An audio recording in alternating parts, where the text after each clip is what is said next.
Man, we back. It's another one. The RiSSky Powerhouse. How y'all been doing? I hope y'all been doing well. I've been doing great. Interesting weekend. If y'all wondering what I'm looking at, I keep looking down. I'm watching Toronto and the Pelicans play. It's good to see Toronto, still building up all these assets. Pascal Siakam, Fred VanVleet, OG Anunoby, Chris Boucher. They have a lot of guys that have been on the team for over the course of the years that they've been building up. Now these guys are actually playing star roles and trying to get the team back to what they once was with Kyle and DeRozan. They're kind of giving me the signs of when it was Kyle Lowry, DeRozan, Terrence Ross, Valanciunas, that old Toronto team that, geared them to eventually have enough assets to move and do things to eventually get a championship. So hopefully they can get back to that level. Toronto always been an interesting franchise for the 2010s decade for the most part, toward the latter stages of the 2010s. But yeah, they've been fun to watch this year. Fred VanVleet been on a tear for the last 5 games. I'm not sure about his numbers exactly, but the dude been averaging 30, getting 30, 10 assists, just leading the floor, looking like Kyle Lowry. Basically, he looking like Kyle Lowry. He actually looks like a better scorer than Kyle Lowry, which is, that's a good feat to be in. More interesting news: the Denver Nuggets finally trade Bol. I've been demanding for this for the last 2-3 years. I tweeted on RiSSky Powerhouse Twitter that I've been campaigning for this for about 2 years now. That the Denver Nuggets need to find somewhere for Bol to go where he can be productive. Obviously, you guys don't think he fit your system. You don't think he can do what you need him to do because you haven't played him. So trade the man, get a second round pick, get Rodney McGruder, who's probably gonna come in and play defense on the perimeter a little bit for him off the bench, and move on. Now he's going to Detroit. Detroit been garbage all year. We know that. So hopefully in Detroit they give him an opportunity to play. Actually be a pick and roll partner with Cade Cunningham. He can pick and pop, he can pick and roll, he's long, he's skilled, he can put the ball on the floor, do a couple other things. Hopefully the time on the floor gives him a better defensive instinct in terms of, growing, understanding, timing. He blocks shots because he's long. So he need opportunity to grow, make mistakes, get some highlights. He got highlights and he haven't even played nothing but split minutes. He got a highlight tape that looks like he one of one of the greatest players you ever seen. But he's a unique player, obviously. So it's a hit or miss. He's a desired taste. Like you either like him or you don't. So good to see Bol going to a lottery team where he can get some opportunity to play and prove that he's a good NBA player. So me and my group chat, I'm switching over. Me and my group chat, we was talking, and things in the NBA really getting shaky. Like it's really looking good for some teams. The new teams that's being competitive: the Charlotte Hornets, the Cleveland Cavaliers, the Chicago Bulls, Phoenix still upholding that level. Golden State back to the Golden State that we once loved. It's Clay Day right now. I'm sitting here on Clay Day. He playing the next 2 hours.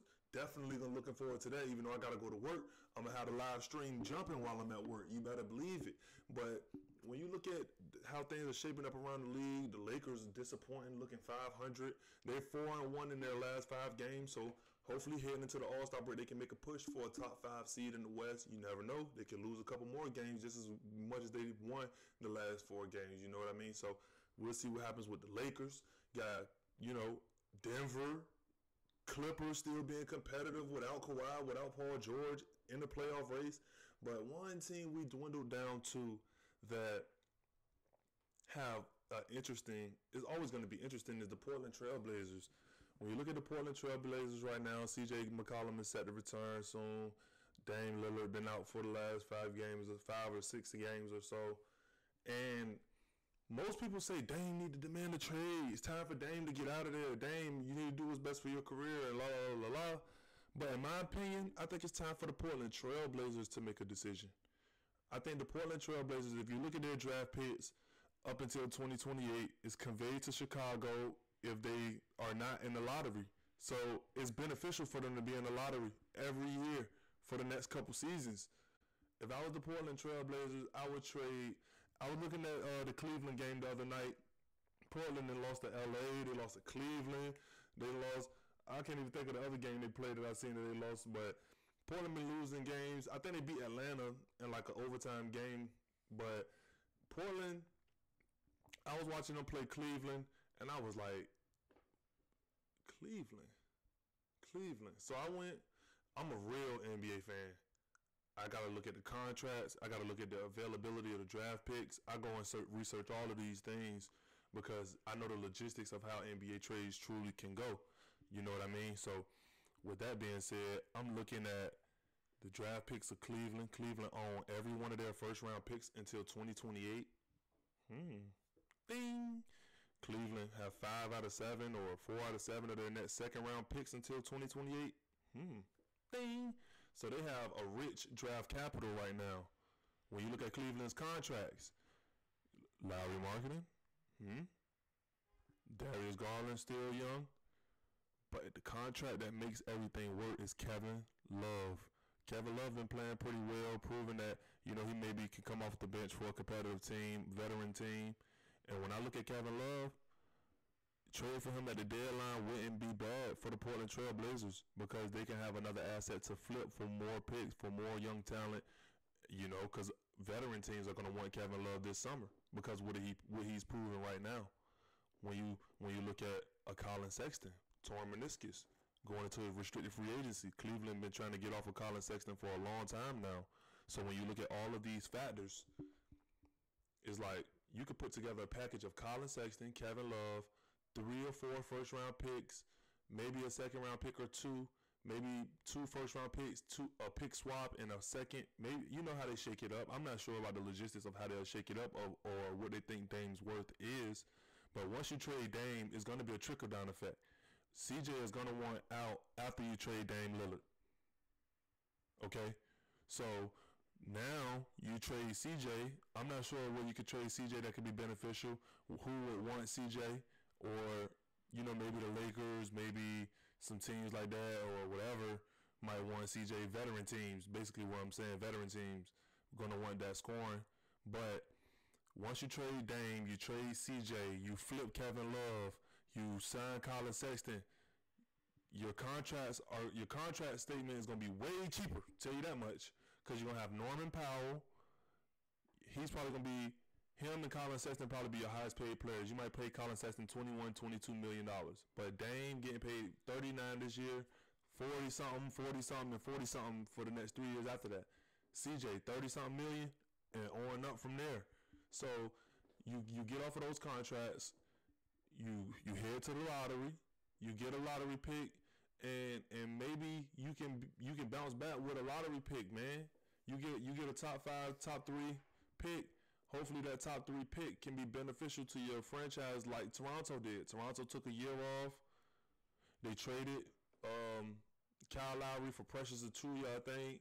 Kyle Lowry's gone. Now they built up their young players to start and play better roles for them to gear towards another era. That's what it's time for Toronto to do. It's time for That's what it's time for Portland to do. Gear towards another era. I think Portland, they stuck right now. There's no other option really. So another point that my friend brought up in the chat, he said, man, Dame not going to want to play in Cleveland. And I said, you're absolutely right. Dame Lillard is not going to want to play with the Cleveland Cavaliers. But now that opens opportunity for Cleveland to mortgage Dame for a player like Ben Simmons. Now you can send Dame to Philly with Embiid, get Ben Simmons to alongside Evan Mobley, alongside and you can just keep flipping it. Even if Ben don't want to be there, then you can flip Ben. It's gonna keep flipping until you get what I'm saying. Bring in assets that you can move and make better on Cleveland's behalf. Portland move Dame, and even if you got to get a third team involved, everything will be gravy after that. So I want to see what Portland do, because right now it'll be beneficial to make a move at the deadline, but we know how that goes. So they might not want to do that, but this offseason is going to get real interesting, especially with CJ McCollum and Dame Lillard contracts. So it's best to move now in Portland, in my opinion. It's beneficial to the franchise, not just Dame Lillard. Your pick going to Chicago, if you bring back Dame and CJ at the end and make a run to the 8th seed. You're 4.5 games out of the 8th seed. You're 14-21. Even if you get to the 8th seed, what is that going to do for you getting swept in the first round by Phoenix or Golden State? Like, it's time. You're not going to get a championship with these dudes. That's the goal. A championship, right? You've seen the ceiling, Western Conference Finals, and 4 first-round exits around those Western Conference Finals. 2 before and 2 after.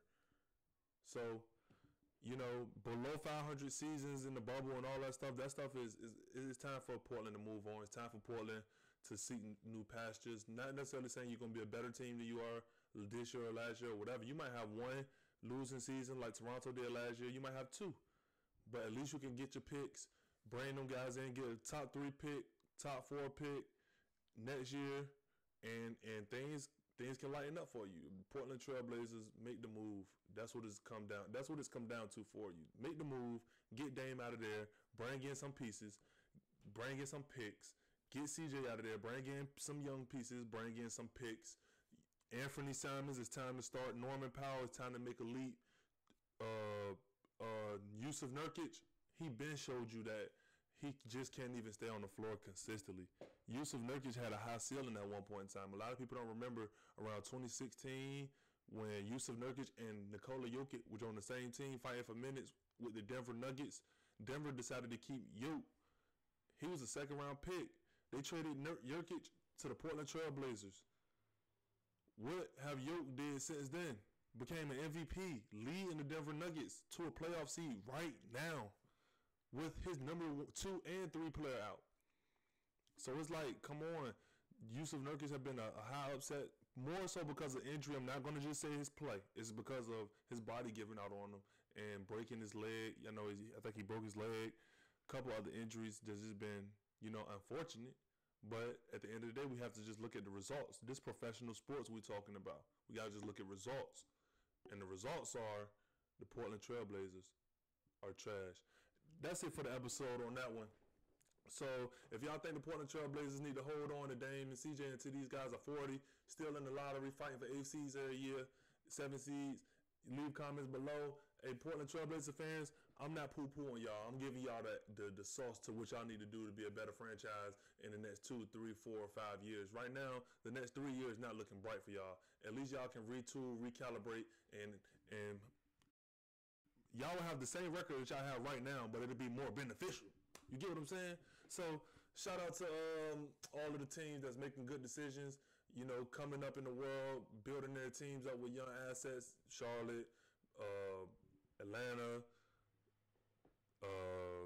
even Chicago did before this offseason. Before they brought in Lonzo, Caruso, and DeRozan, they built up their young assets. They traded for the big man, Nikola Vucevic, and they brought in the free agent, and boom, boom, boom, boom, boom. Now look at them. Come on, Portland. It can happen for you. Y'all like the video if y'all made it this far. Comment below. Subscribe to the channel if you're new. It's the RiSSky Powerhouse. We out of here.